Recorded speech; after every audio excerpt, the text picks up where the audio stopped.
Welcome to Daily Life Connection, as we continue to explore the character of God and who He really is, and what difference that makes in our lives. Yesterday we began a journey in Psalm chapter 7 together. This God who delivers, this God who leads people out of their lostness. Today I want to continue in that psalm, reading from verse 10. Some sat in darkness and in gloom, prisoners in misery and in irons. For they had rebelled against the words of God, and spurned the counsel of the Most High. Their hearts were bowed down with hard labor. They fell down, and no one was there to help. Then they cried to the Lord in their trouble, and He saved them from their distress. He brought them out of darkness and gloom, and broke their bonds asunder. He shatters the doors of bronze, and cuts in two the bars of iron. Let's talk together a little bit this day about the God of the imprisoned. Many people find themselves imprisoned in life, not necessarily in a physical prison, although some certainly do. But the prisons of fear and doubt, the prisons of low self-esteem and poverty and injustice. There are so many prisons that lock us in to keep us from experiencing life to the full. Sometimes it might be relationships. Sometimes it may be a dead-end job. Sometimes it may be loneliness. Sometimes it may be a physical issue in our lives. Things that imprison us, things that slam the door in our face. Oh, we can still see out through the bars and see where we'd like to be, but we feel there's no hope in getting there because we're imprisoned. These things have locked us into our current state of mind, our current state of heart, our current state of life, and we don't see any way out. Well, that's what this is talking about, those who languish in prison. And this chapter is talking about the fact that it's their own fault. Their own fault.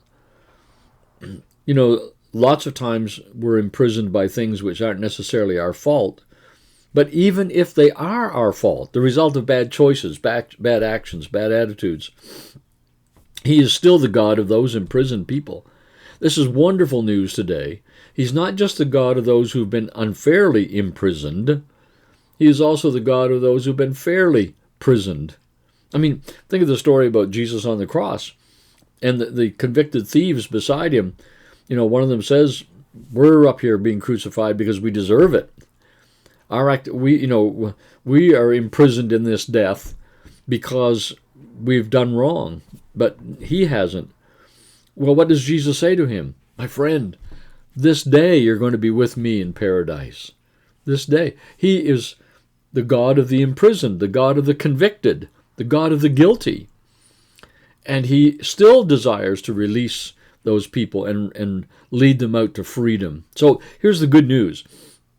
If there's some area of our life today where we feel imprisoned, held back, unable to achieve real freedom or glory or holiness or whatever it may be in our lives, satisfaction, we can't get there because we've been imprisoned by something or someone or something. The good news is God is the God of the imprisoned. He's not scared of prison. You remember the scriptures that talk about when He died, He went into hell and tore down the gates and tore down the bars and unlocked the doors. He's not afraid to get into hell. God is not afraid to get into our hell, the imprisonment that we experience, or anybody around us.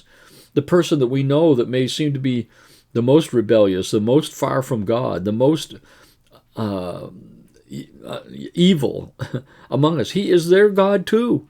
He is willing to break down every door and bar and gate to get to them, to set them free. That's His journey. That's His mission. That's His passion. That's His work. That's good news. So whether we're imprisoned by things that were not our fault or whether we're guilty of the prison that we're in, He is still our God either way. And He will do everything necessary to set us free. Jesus is the great freedom giver, isn't he? And in Galatians chapter 5, it is for freedom that Christ has set you free. God in Christ has set you and I free from every imprisonment. From every imprisonment. Sometimes I heard this illustration one time, and it's like when Jesus died on the cross and rose from the dead. He unlocked the door to every cell, every prison. But sometimes we sit in there and we think, the door still looks shut to me. The door still looks locked to me. Well, I want to encourage you today, go give a push on that door. And I think sometimes the things that we think are holding us in prison, they're just a fake. They're not real. They're not locked anymore. I shouldn't say they're not real. They are real, but they're not locked. They do not determine our status. We can walk out those prison doors because Christ has opened them. He's the God of the imprisoned, that he sets free. That's good news today. Whatever area in your life or mine that needs to be set free, he's already done it. Let's walk in that victory. Let's walk in that freedom today and give him thanks. We'll talk again tomorrow. God bless.